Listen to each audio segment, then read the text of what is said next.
student or faculty recognition program, we can't take those dollars and use them for something else.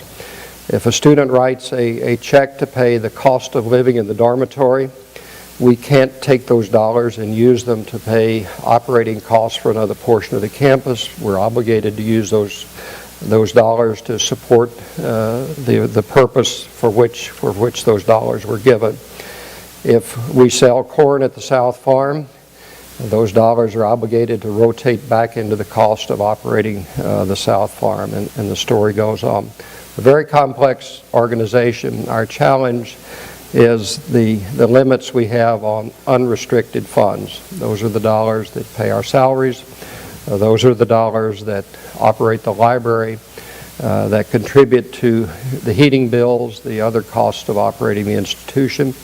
And those dollars come from three sources: tuition, the state's appropriation to us, and the indirect costs we recover on grants that our faculty get from various places.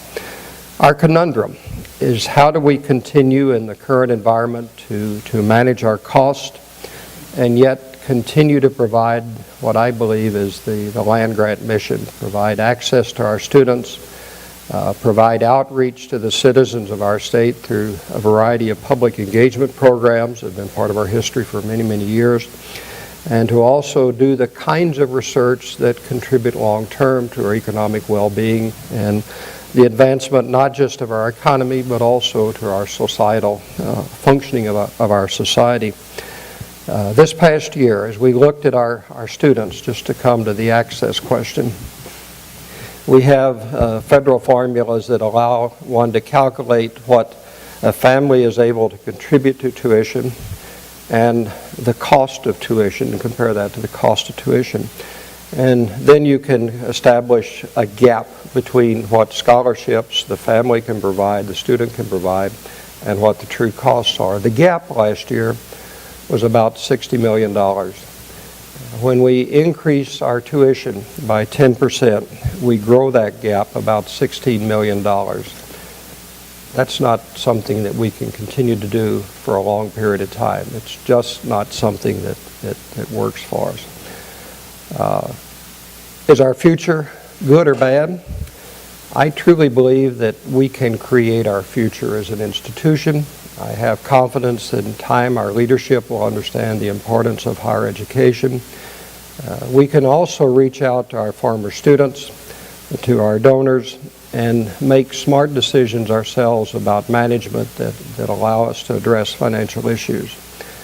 Illinois Promise is a scholarship initiative that was begun several years ago, now provides funding to several hundred students on our campus as scholarships, undergraduate students. I continue to be impressed with the number of individuals, private donors, who come forward very interested in contributing either through endowments or current use funds to scholarships. It's something that people who have benefited from higher education understand and recognize the need. We did a voluntary separation and retirement program earlier this past year, last spring, and we thought that was a reasonable alternative to just doing layoffs. We abhor doing layoffs, particularly because it often comes to those most recently employed who are often less able to deal with the consequences of not being employed than those who are approaching retirement. Our voluntary retirement program allowed individuals to make personal decisions about their future, and in many cases to move to retirement. We're going to be able to save about $1.4 million in salary costs per month. That's not a huge number, but it contributes, and we'll continue to do those things that contribute. I think just about everyone is familiar with the stewarding excellence process that we have underway.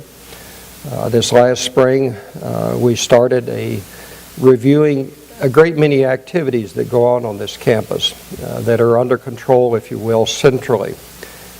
We have 17 projects. All but a few of those committees have reported. I think this morning or sometime today we will announce the most recent decisions that relates to aviation and the teaching support activities on campus. A couple of weeks ago, we announced three other results of our decisions based on the reports that have been submitted. We expect to save a few $1 million through the Stewarding Excellence process. Again, it's not the big number, but it is a number that will contribute to our overall budget management.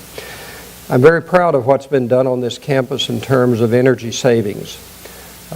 We have began about 3 years ago a process of retro-commissioning buildings. This was done with Dr. Herman's leadership, simply going into buildings that were put in operation many years ago and looking at the systems. Did the controls work appropriately? Should one, as I did in my office, have to open the window on a very, very cold day because the heating system was overwhelming the room? If you had that experience, you appreciate that it's bothersome to waste energy. And I'm delighted that we've been able to reduce our overall energy use substantially. And in part, Suhail is here today with the students that have been involved in the sustainability effort on our campus. Our students, as you know, this last spring voted to increase the fee or the voluntary amount of money that they collect to support sustainability efforts. It's $14 now, Suhail. If you think about 40,000 students, $14 a semester, it adds up. And it's allowed us to do a number of projects, replace windows, do things that allow us to reduce our energy use. That reduces cost. But in a broader sense, it also reduces our carbon footprint. And that is a significant contribution to the reduction of global climate change. So I very much appreciate the efforts that our students have made. Well, where do we go from here? And I'll wrap this up and then we can deal with some questions. I think we have to grapple with our role and how we help those in the state understand our role. I was in Singapore back in April, and we have an interesting project in Singapore. The government of Singapore, as you may know, has looked very carefully at their future as an island. How do they sustain employment and economic development on that island? And I'm using this as an example. And they identified some industries that they felt they could support, and a lot of these are technology related.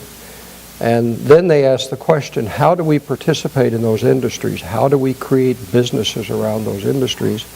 And the answer to that is, well, we need to have educated people and we also need to have research.